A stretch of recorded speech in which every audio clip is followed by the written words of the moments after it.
Hey everyone, today I wanted to take you through the upgrade approach for customers upgrading from Snow On-Prem to Snow Atlas. In particular, this is what is in scope and the process that is recommended for the Snow Atlas Statement of Service Lite upgrade. Okay, so what this includes is obviously a planning and design stage, so working with the customer, understanding their environment and configuring based on scope. Once that's validated and they've decided that yes, they're going to upgrade their master server to an extender or provision a new server, then we would configure the extender. We will then repoint any agents to the platform and repoint any Snow integration connectors as well as Active Directory. So this does change. This is a live document, so please do visit the statement of service from the community to validate the scope. Out of scope, of course, data migration, SSO, creation of any new SaaS connectors, any new SIM connectors, ServiceNow, and any configuration from a non-prod environment as well.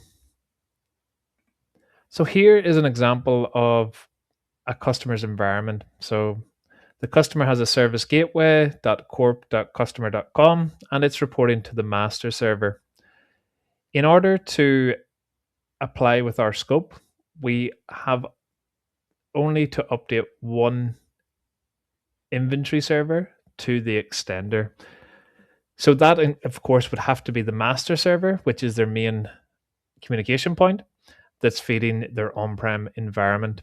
If you were to upgrade an extender for the service gateway, that will only update the inventory that's reporting to that service gateway.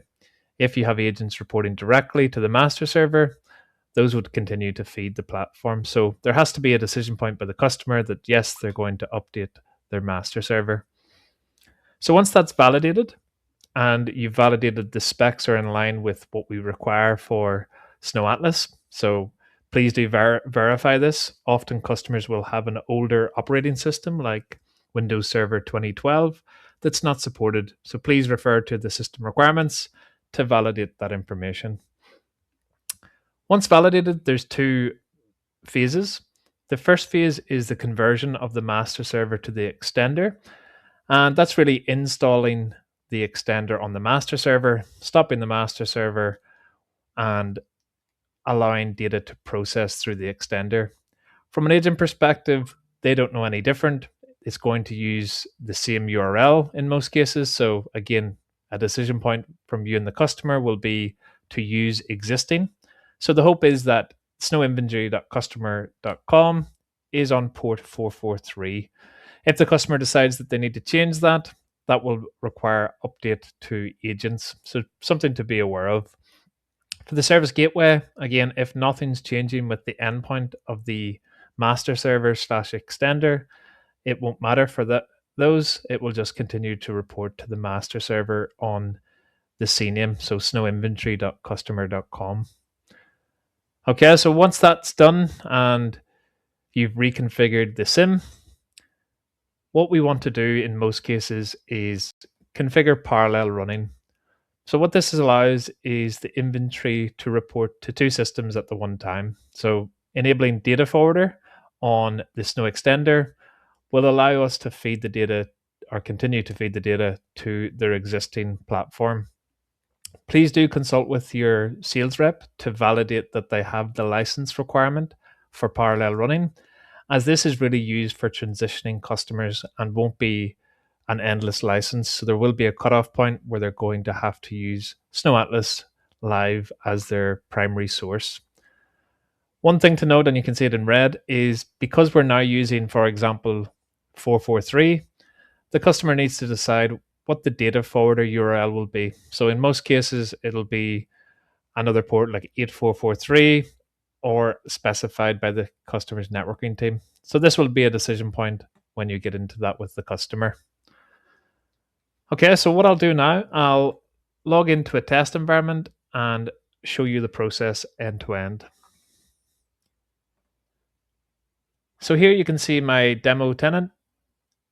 Here you can see this is the master server. So here I have my connection is secure on SSL, and I can see the service is running for the master server. Okay, so your customer's environment will be pretty much the same.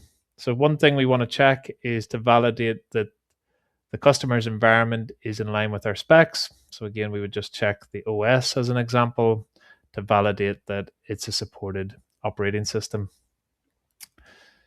Okay, once that's done and you've validated that it's in line, what we'll do is first step will be, can we access the Snow Atlas platform? So an easy test once the customer has configured the firewall rules is to navigate to the Snow Atlas platform through the UI if the customer allows.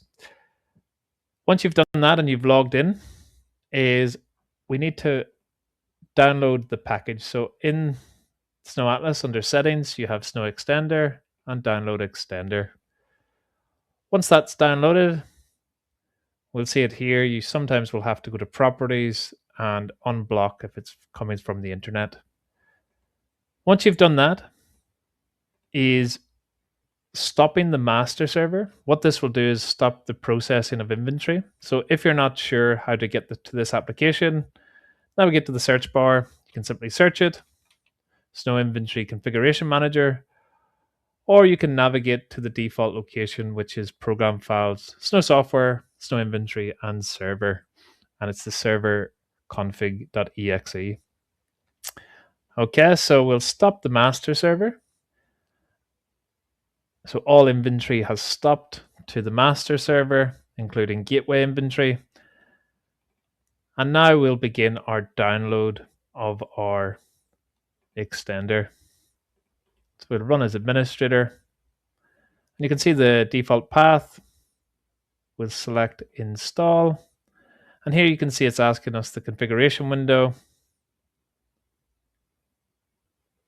And it's going to ask us to enroll the device. So if we select yes, here we'll select go back to Snow Atlas and create extender.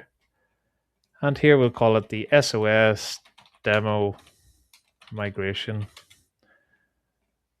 Okay, once we've done that, we'll generate our secret key and copy it into the path.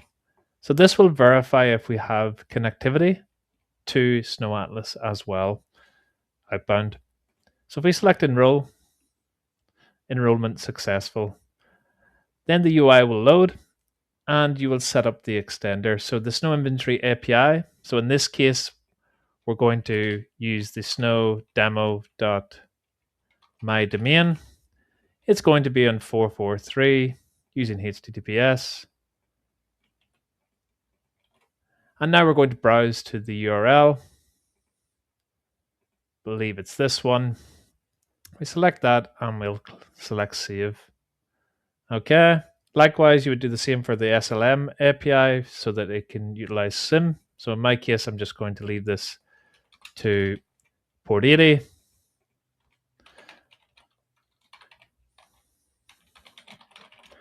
Maybe just 8080, and we'll give it a service name. So service local account.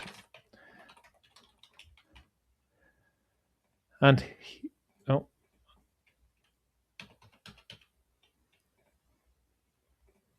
okay, I'll just have to give it a more of a specialized character. So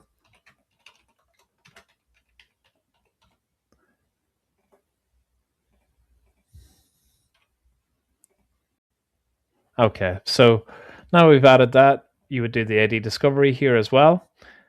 And more importantly, you would enable the start. So once it's running, you can click test and you can see the connection is okay.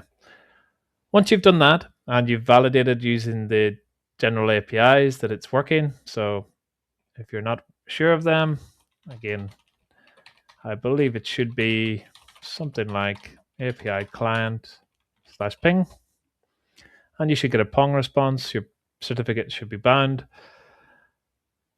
What we want to do once we've validated that, that's phase one, if you remember from the PowerPoint. Phase two is setting the data forwarder.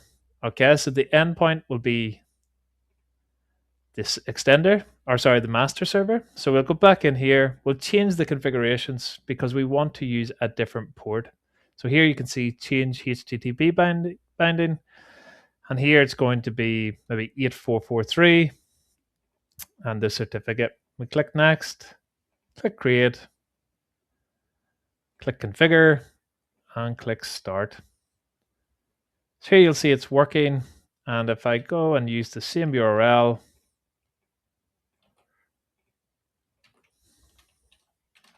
:8443. Ignore that, that's just my certificate. But here you can see it's working perfectly. So we have two systems. We have our Atlas data and we have our Snow Inventory master. The last step is going back into the extender, selecting data forwarder, enabling that, and whatever the test site is, so test demo. And you select test, and you can see test succeeded. That's really all I wanted to show. Just a quick demo on enabling and upgrading the master server to the extender. So the next step would be validating that the agents are communicating to both platforms. Hopefully that's helped, and any questions, please do reach out. Thanks all. Take care. Bye-bye.